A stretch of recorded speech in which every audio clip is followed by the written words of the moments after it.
નમસ્કાર મિત્રો, આપનું સ્વાગત છે અમારી યુટ્યુબ ચેનલ ગુરુ માસ્ટરજીમાં। લગ્ન સહાય જે છે તેની અંદર વધારો કરવામાં આવ્યો છે, તો કોને લાભ મળી શકે અને કેવી રીતે અરજી કરવી તમામ બાબતો જાણીએ। આપ નવા હો તો ચેનલને સબસ્ક્રાઈબ, લાઈક અને શેર કરતા રહેજો।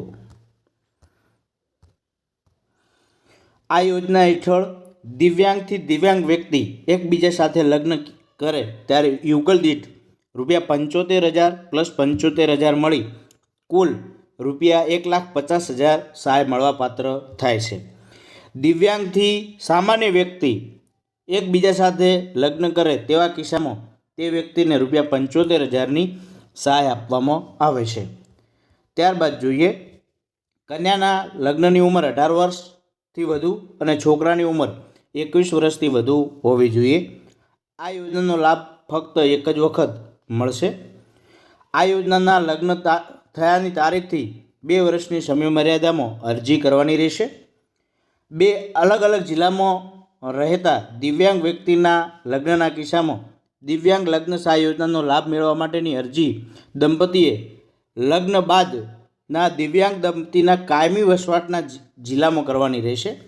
અરજી મંજૂર જિલ્લાના જિલ્લા સમાજ સુરક્ષા અધિકારીએ અન્ય જિલ્લાના જિલ્લા સમાજ સુરક્ષા અધિકારીને અરજી મંજૂર કર્યાની જાણ કરવાની રહેશે।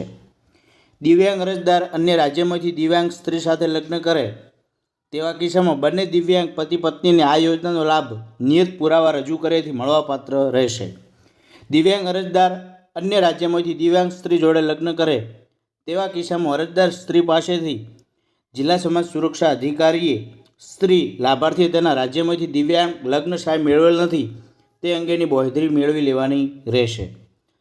આ યોજનાનો લાભ મિત્રો જોઈ શકો છો કે 40%થી વધુ, દાખલા તરીકે અંધત્વ, ઓછી દ્રષ્ટિ છે, આનુવંશિક કારણોથી થતો સ્નાયુ અક્ષય, ત્યારબાદ એસિડ હુમલાનો ભોગ બનેલા હોય એમને 40%, ત્યારબાદ સાંભળવાની ક્ષતિ તેમની ટકાવારી 71થી 100%, ત્યારબાદ 50% કે તેથી વધુ ક્રોનિક ન્યુરોલોજિકલ સ્થિતિઓ, સામાન્ય ઈજા, જીવલેણ રક્તસ્રાવ હોય, ધ્રુજારી, સ્નાયુબદ્ધ કઠોરતા, બૌદ્ધિક અસમર્થતા એ જે છે એમને 50%થી વધુ હોય તો એ મળવાપાત્ર થાય છે।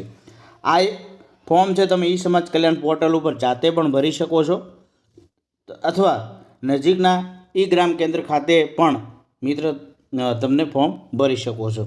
ઓનલાઈન અરજીઓની ચકાસણી કરી મંજૂર કરવાની સત્તા જિલ્લામાં આવેલી જિલ્લા સમાજ સુરક્ષાની કચેરી છે એમની છે। આ ફોર્મ છે તમારે ઈ સમાજ કલ્યાણ પોર્ટલ ઉપર જઈ અને ભરવાનું રહેશે। તો ઈ સમાજ કલ્યાણ પોર્ટલ ખુલી ગયું છે, તો આ પોર્ટલની અંદર તમારે રજિસ્ટર આઈડી બનાવી અને તમે આગળની પ્રોસેસ કરી શકો છો। યોજના વિશે જાણવું હોય તો ડાયરેક્ટર સોશિયલ ડિફેન્સ ઉપર ક્લિક કરશો એટલે એ તમને પ્રથમ નંબરની જ યોજના છે એ તમને જાણવા મળી જશે। તો આ પ્રથમ નંબરની જ યોજના છે। તો અન્ય કોઈ પણ બાબતે પ્રશ્ન હોય તો જરૂરથી કોમેન્ટ બોક્સ જણાવતા રહેજો, વધુમાં વધુ શેર કરજો। Thank you.